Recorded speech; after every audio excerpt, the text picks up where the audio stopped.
Merry Meet, and welcome to the daily reading for all signs for today, the 14th of September, 2024. This is Ariel Gatoga, and today I am reading with the Marseille Cat Tarot. And let's purify with this 4711 cologne. 3 sprays in this large room is more than sufficient. You can find links to purchase these products right in the video description of this video on my YouTube channel. Let's see what's in the cards for everybody today. Starting off with 3, 6, 8. Was that the 8? 3, 6, 9. That's the 9. No, that's not an 8. There's a cup right there. That's a 9 of cups, followed by the, what is that, 4 of cups? Is there a cup in the middle? No, that's the 4 of cups. Followed by 7 of coins. Well, this is nice. I like this a lot. So this is the center point of your reading here. The heart of the reading on this base spread here is the idea of a regular spiritual practice, something that you come back to again and again.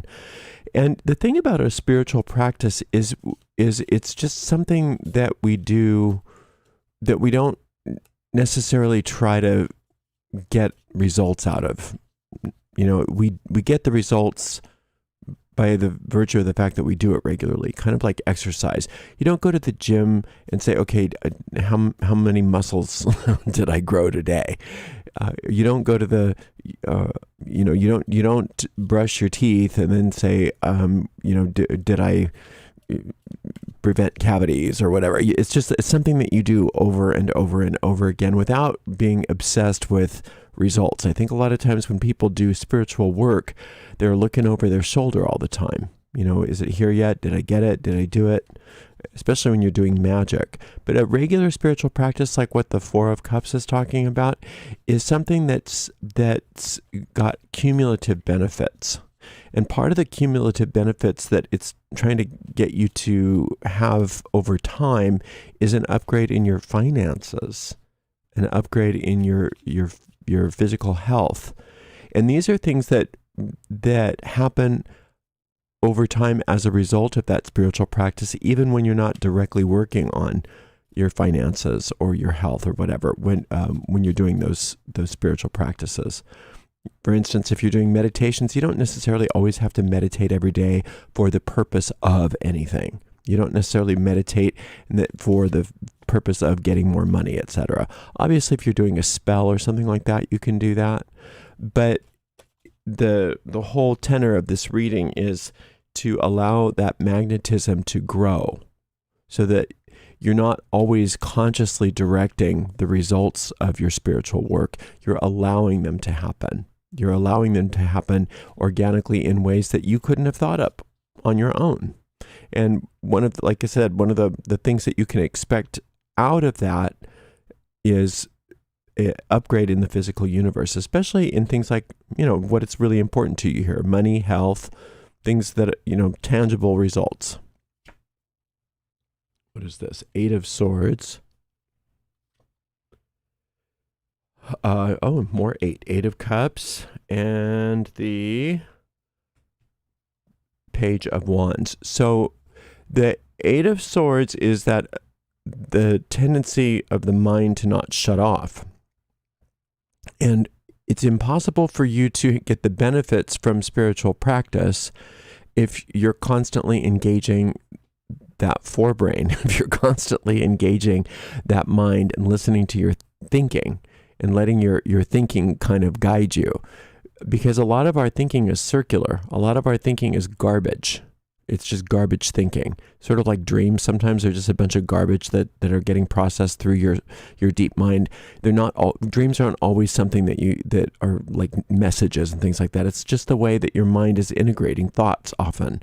And that happens during our waking periods too. Our minds just kind of churn stuff out. And when our minds get stuck in loops and we get pulled into those loops, we not only waste a great deal of time, but we engage a great deal of creative energy toward results that we don't want over time. So one of the benefits of a regular spiritual practice is learning how to separate you from your thinking. If you can observe something, that means you're not that something. right? If you can observe something, that means that you're not it. You're the observer, not the observed. So if you can observe your thoughts, you're not your thoughts. And your thoughts really give us the impression that that's who we are, and we get so and we obey them. It's almost like we bow down to them. So when we get this Eight of Swords here, it's an invitation to notice your thinking, especially the more obsessive nature of the mind, and learn how to shut it down and how to detach yourself from it so that you're not at its beck and call, and that it's not destroying all of those wonderful manifestations that you're working on, or that are going to be occurring even if you're not working on them. Like I said earlier, just that spiritual practice alone allows for manifestations that you didn't necessarily intend. Sometimes it's nice to just live in your life as a gift and take each day as a gift and be pleasantly surprised with the gifts that are coming to you. You don't always have to plan everything out. You don't always have to have an intention about every little thing. Have the intention to be blessed. Have the intention to have the universe give you lovely surprises instead. But you can't do that if your mind is churning. So, and especially when it's on top of this Nine of Cups. The Nine of Cups is talking about the magnetic nature of your aura. But the magnetic nature of your aura is informed, programmed by, calibrated to those thoughts that we are entertaining constantly. So if we can detach ourselves from the thoughts, then the thoughts no longer have that magnetic power. And one of the ways that you can do that is just by shutting them down. I have that technique called the off switch. You may want to listen to that. You just search on YouTube the search term Gatoga off switch in the main YouTube search. It'll show you that little video that's super short, very brief. You can learn the technique, employ the technique over and over and over again so that you get the benefits of freeing yourself from that. And then this 8 here is talking about the difference between, so we've got 2 8s. We've got the difference between the mind and the intuition.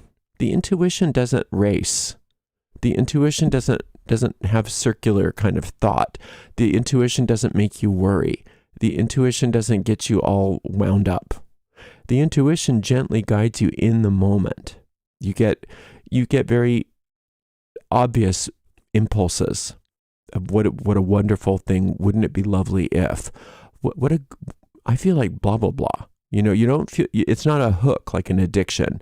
It's not a hook like a fear-based thought, like, oh, you better blah, blah, blah, or something bad will happen. It's much more peaceful, much more gentle, but it's always very accurate. It's always aligned with that higher part of your mind, not that forebrain that's almost robotic in nature. But you see, the ego loves that robotic nature of the forebrain, because then you can stay stuck in those circular thinking patterns for years, for lifetimes even.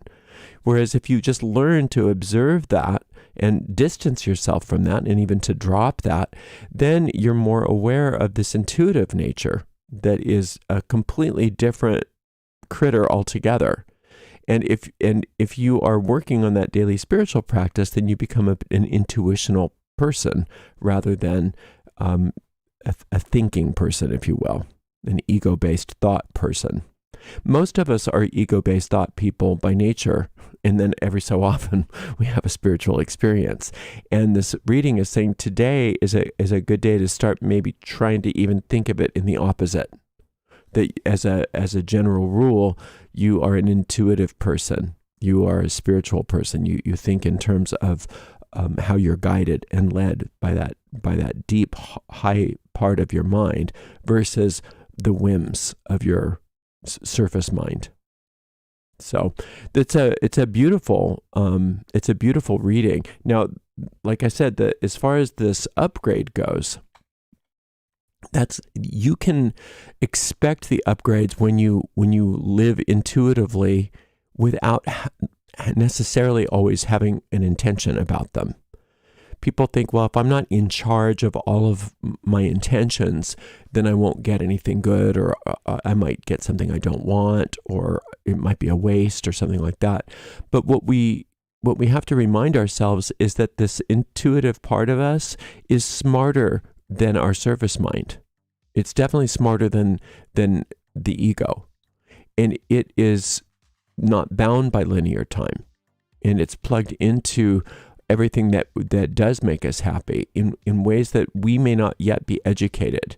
So often it just being tuned into that intuition and grounding ourselves into some kind of spiritual practice every day in order to foster that gives us gifts that we couldn't have come up with on our own. And that's what this Page of Wands is. It's just this like, oh, I never thought of that. What a great idea. You know, you didn't conjure that and then make a spell out of it and make sure that it happened.